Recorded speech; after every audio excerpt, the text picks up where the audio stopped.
Hello my dear students. Dear student, AIB का जो exam आप लोग के लिए 20th होना है, देखिए उसका सिलेबस बहुत ब्रॉड है। आज आप लोग को हम बहुत ही सिलेक्टेड टॉपिक को बता रहे हैं। अगर उस सिलेक्टेड टॉपिक को आप पढ़ते हैं तो आपका 100% जो एआईबी 20 का एग्जाम होने वाला है, जिसका एडवर्टीजमेंट आने वाला, आप जरूर करेक्ट करेंगे। देखिए वैसे तो उसमें बहुत से 25 पेपर हैं, 25 टॉपिक दिए गए हैं। अगर आप उस पर सब पे कमांड करने की कोशिश करेंगे तो जल्दी से नहीं निकल पाएगा आपका जो एआईबी का एग्जाम है। तो बेटर ये होगा कि आप एआईबी के उन 10 मोस्ट इंपॉर्टेंट टॉपिक्स को सेलेक्ट करें, जिसमें आपको अप्रॉक्स लगभग आप समझिए 70 से 75 नंबर आपको जरूर मिलेंगे। 70 से 75 नंबर को आप टारगेट करिए, 70 से 75 को। तो आप जब टारगेट करेंगे तो जो आपका मिनिमम मार्क्स है, जनरल स्टूडेंट और ओबीसी जिनको 45 पाना है और एससी एसटी को 40 पाना है, उससे आपका ज्यादा नंबर होगा और आप एआईबी को क्रैक कर जाएंगे और आप सीओपी पाने के इंटाइटल हो जाएंगे। तो आज का वीडियो आप लोग के लिए एक स्पेसिफिक वीडियो बनाया गया है। आप इसको अगर बहुत ध्यान से समझेंगे, देखेंगे, पूरा वीडियो लास्ट तक देखते रहेंगे, तो जो एआईबी का खौफ है कि एआईबी में बहुत लोग फेल हो रहे हैं, ऐसा कुछ नहीं है। आप बड़े आराम से एआईबी 20 को क्रैक कर ले जाएंगे। तो चलिए हम लोग देखते हैं कि एआईबी 20 के लिए ऐसे कौन कौन सी हम अपनी तैयारी को, देखिए जो तैयारी है मॉडर्न कॉन्सेप्ट से करिए, उस पिटे पिटाए रूप में मत करिए। आप एक मॉडर्न कॉन्सेप्ट से तैयारी करेंगे तो आपको जरूर और जरूर सफलता मिलेगी। तो डियर स्टूडेंट, जिन लोगों ने अभी तक परीक्षा रिफ्रेशर यूट्यूब चैनल को नहीं सब्सक्राइब किया है, वो चैनल को सब्सक्राइब कर लें। चैनल को सब्सक्राइब करने का सबसे बड़ा बेनिफिट ये मिलता है कि कोई भी वीडियो आप लोग के लिए बनता है तो आपके सिस्टम पर उसका इंडिकेशन आने लगता है और आप बड़े आराम से आपको पता चल जाता है कि परीक्षा रिफ्रेशर का कोई वीडियो आया है।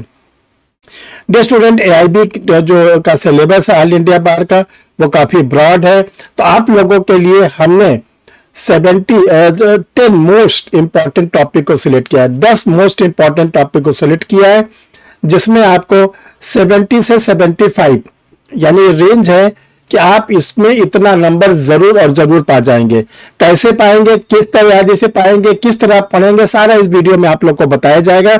आप लोग बस इसको देखते चलिए, फॉलो करते चलिए और जहां पर आपको कोई दिक्कत हो कमेंट बॉक्स में लिखते चलिए। कमेंट आप लोग के जो भी आते हैं उसको पढ़ते हैं, समझते हैं, देखते हैं और उसका आंसर आप लोग को देते हैं। ये मत सोचा करिए आपने कमेंट लिख दिया तो सर उसका आंसर नहीं देंगे, आंसर जरूर देंगे, लेकिन एक शर्त है। शर्त यह है कि जो आप लोग कमेंट लिखे वो रीजनेबल लिखें, जिसका आंसर दिया जा सके। आप लोग जब इनरेलेवेंट कमेंट लिखते हैं तो उसका आंसर हम नहीं दे पाते, क्योंकि अगर इनरेलेवेंट कमेंट पर आंसर देंगे तो जो रेलेवेंट कमेंट वाले हमारे स्टूडेंट हैं उनके आंसर छूट जाएंगे। तो देखिए 10 मोस्ट इंपॉर्टेंट टॉपिक को सिलेक्ट करिए। आज देखिए हम आप लोग के साथ है। पहला आप टॉपिक को सिलेक्ट करिए, कॉन्स्टिट्यूशन ऑफ इंडिया, भारत का संविधान। इससे 10 क्वेश्चन 10 नंबर के आते हैं।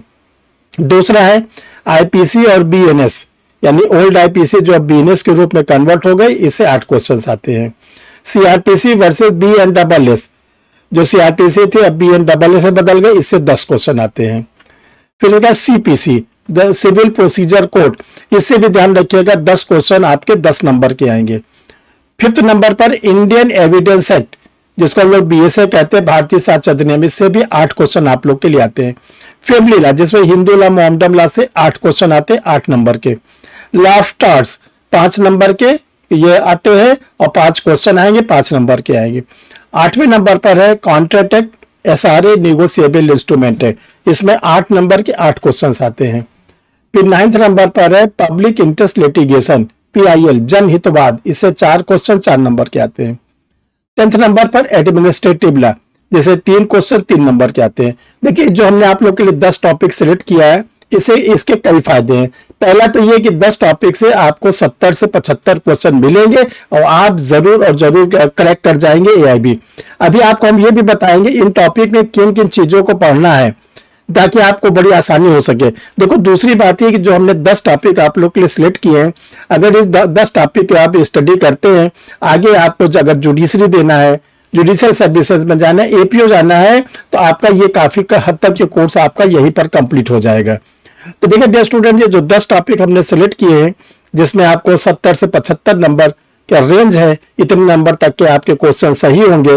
तो उसमें कैसे पढ़ने हैं, क्या पढ़ने हैं, किस तरीके से पढ़ने हैं, हमने आपको बताया कि अपनी पढ़ाई को अब आप लोग को थोड़ा सा मॉडर्न साइड में लेना पड़ेगा, साइंटिफिक पॉइंट ऑफ व्यू से पढ़ना पड़ेगा, वो पिटी पिटाई परंपरा पे नहीं पढ़ना पड़ेगा। तो देखिए जो 10 मोस्ट इंपॉर्टेंट हमने आप लोग के लिए टॉपिक सिलेक्ट किए हैं, इसमें सबसे पहले सेक्शन को पढ़ना है, धाराएं। दूसरा जो धारा पढ़ रहे हैं उनके इंग्रेडिएंट्स, आवश्यक तत्व हमको मालूम होना चाहिए।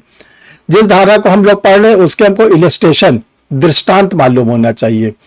उस धारा पर कोई लीडिंग केस है वो मालूम होना चाहिए, कोई करंट केस है वो हमको मालूम होना चाहिए।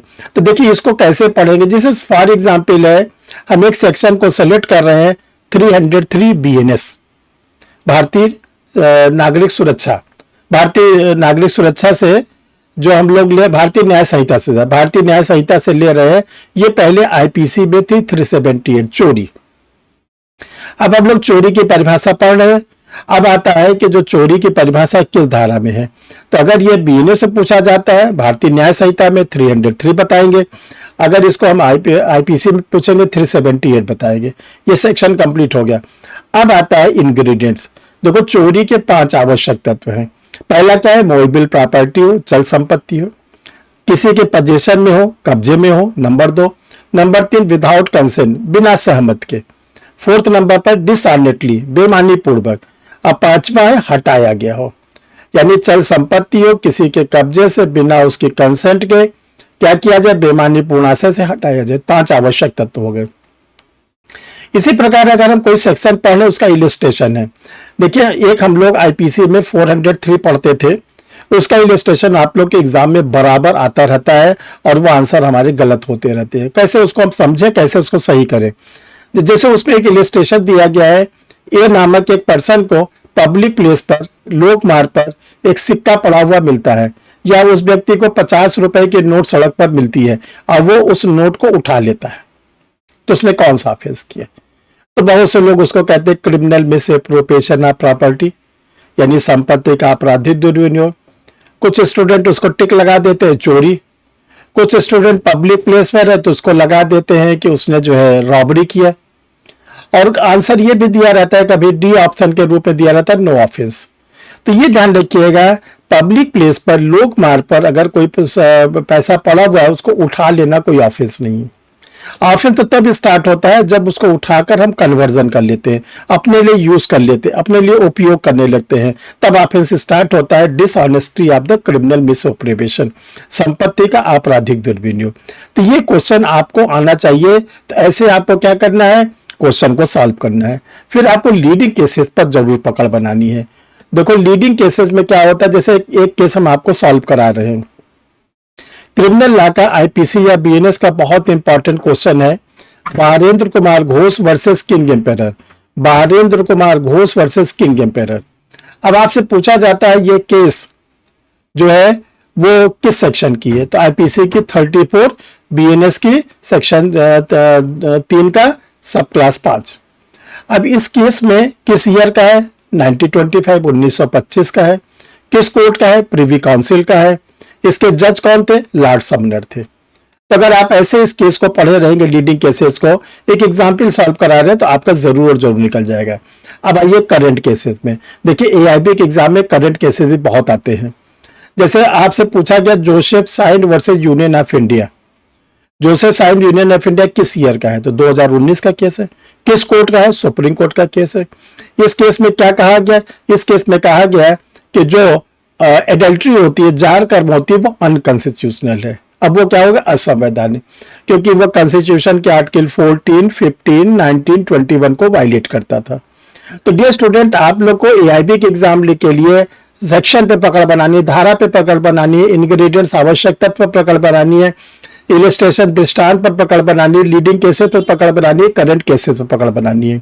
अगर इस तरह पढ़ेंगे, अभी आगे आप लोग को एक एक टॉपिक हम सेलेक्ट करते जाएंगे। जैसे आपके लिए हमने कॉन्स्टिट्यूशन सेलेक्ट किया, तो कॉन्स्टिट्यूशन में कौन कौन सी आर्टिकल पढ़नी है, कौन कौन से हमको कॉन्स्टिट्यूशन के लीडिंग केसेस को पढ़ना है, कौन कौन से करंट केसेस को पढ़ना है, कॉन्स्टिट्यूशन में कौन और मोस्ट इंपॉर्टेंट चीजें वो आप लोग को अगले वीडियो में बताया जाएगा। अभी आप लोग को जो 10 टॉपिक है, इस पे 10 टॉपिक पर एक एक टॉपिक पर आप लोगों के लिए एक एक वीडियो दिया जाएगा, ताकि इस 10 टॉपिक को आप आराम से पढ़ सके, समझ सके, तो आपका AIB 20 क्लियर हो जाए। डियर स्टूडेंट, आप लोग को एक और डिक्लेरेशन करने जा रहे हैं आप लोगों के लिए, इसको आप लोग देखें, समझे। ये डिक्लेरेशन क्या है कि 7 मई, जो 7 मई आ रही है, 7 मई 2025 से एक न्यू बैचेस ऑनलाइन स्टार्ट हो रहा है। न्यू बैचेस परीक्षा रिफ्रेशर लॉ क्लासेस का स्टार्ट हो रहा है, जिसमें सिविल जज, APO, higher judicial, all India bar, ये सब सारे एग्जाम्स के लिए बैचेस स्टार्ट हो रहे हैं 7 मई से। इसमें आप लोग को लाइव क्लासेस मिलेगी, रिकॉर्डेड वीडियो मिलेगा, टेस्ट सीरीज मिलेगी।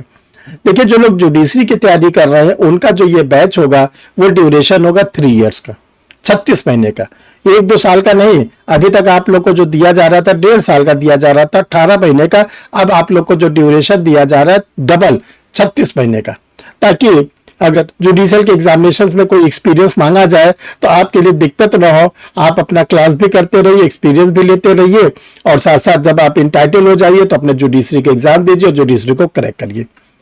डियर स्टूडेंट, आप लोग के लिए पब्लिकेशन का जो परीक्षा रिफ्रेशर का निकलता है उसमें मेजर लॉ, माइनर लॉ का तो निकले हैं।